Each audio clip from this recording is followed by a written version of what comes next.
حدیث میں آتا ہے قیامت کے دن کچھ لوگ آئیں گے، وہ تہامہ کے پہاڑوں کے برابر نیکیاں لے کر آئیں گے.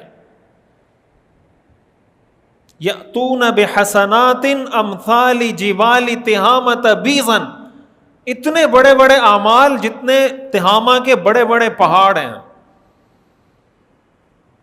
لیکن فیجعلها اللہ ھباء منثورا، اللہ اس کو بالکل بیکار کر دے گا. صحابہ نے پوچھا یا رسول اللہ آخر کیا ایسا گناہ ہوگا ان کا، آخر ان کا ایسا کیا گناہ ہوگا؟ پہاڑوں جتنی نیکیوں کا کیا مطلب؟ نمازیں، روزہ، حج، زکوٰۃ، قربانیاں، یہ ساری بڑی بڑی نیکیاں ہیں. آخر ایسا کیا ان کا گناہ ہوگا جس کی وجہ سے اللہ ان کے سارے اعمال ضائع کر دے گا؟ یا رسول اللہ صفہم لنا جلہم لنا، یا رسول اللہ ہمیں ذرا کھل کر بتائیں.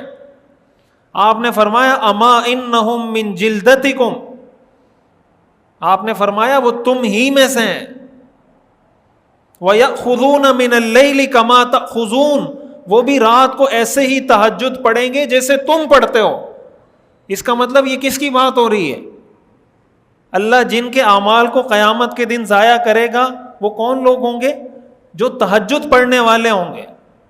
ہم میں سے کتنے تہجد پڑھنے والے؟ تو اگر ان کا یہ حال ہوگا تو ہمارا کیا حال ہوگا؟ آپ نے فرمایا اما انہم من جلدتکم، وہ تم ہی میں سے ہوں گے. وَيَأْخُذُونَ مِنَ اللَّيْلِ كَمَا تَأْخُذُونَ، وہ بھی رات کو ایسے تہجد پڑھتے ہوں گے جیسے تم پڑھو گے. لیکن گناہ کیا ہوگا؟ اِذَا خَلَوْا بِمَحَارِمِ اللَّهِ انْتَهَكُوهَا، جب وہ تنہائی میں جائیں گے تو اللہ کی حرام کی ہوئی چیزوں کا ارتکاب کریں گے. یعنی ان کی تنہائی پاک نہیں ہوگی، تنہائی کے گناہ. اس کا مطلب تنہائی کے گناہ اتنے خطرناک ہیں، یہ زہر کا وہ پیالہ ہے، یہ اتنا خطرناک کیمیکل ہے تنہائی کا گناہ کہ آپ کی ساری زندگی کی نیکیوں کو ایک لمحے میں ختم کر کے اڑا دے گا. تنہائی کے گناہ کیا ہیں؟ تنہائی کے گناہ یہ فیس بک، سوشل میڈیا، یوٹیوب، ٹک ٹاک پہ جو ہم کرتے ہیں. جب کوئی آپ کو نہیں دیکھ رہا آپ فیس بک پہ کیا دیکھتے ہیں؟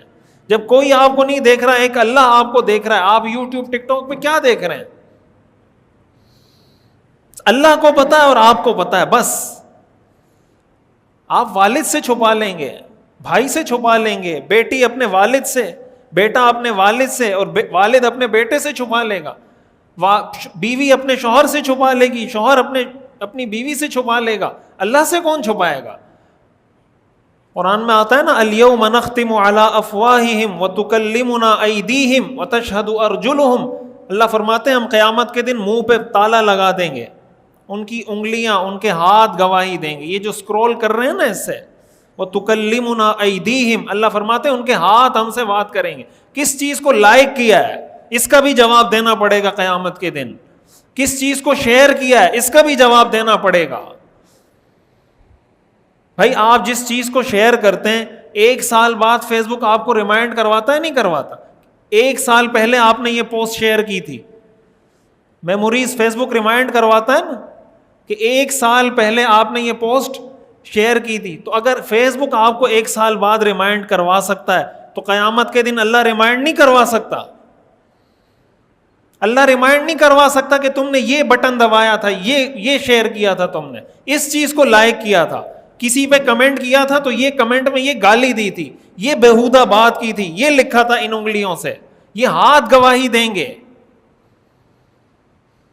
تو کیا ہم فیس بک استعمال کرنے کے بارے میں بھی سمجھتے ہیں کہ فیس بک بھی ایسے استعمال کرنا چاہیے جیسے اسلام کا حکم ہے؟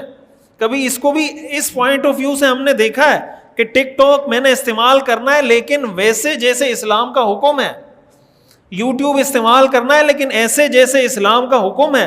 کبھی یہ سوچا بھی ہے ہم نے؟ اگر نہیں سوچا تو پھر ہم یہ زبان سے کیوں کہتے ہیں کہ اسلام مکمل ضابطہ حیات ہے؟ یہ جو اللہ نے فرمایا ادخلوا فی السلم کافہ، پورے کے پورے اسلام میں داخل ہو جاؤ، تو فیس بک کو تو نکال دیا آپ نے اسلام، سوشل میڈیا کو تو نکال دیا، ٹک ٹاک کو تو نکال دیا، یوٹیوب کو تو نکال دیا. اللہ تو فرما رہے ہیں کہ اس کو بھی اسلام میں داخل کرو، اس کو بھی اسلام کے مطابق استعمال کرو.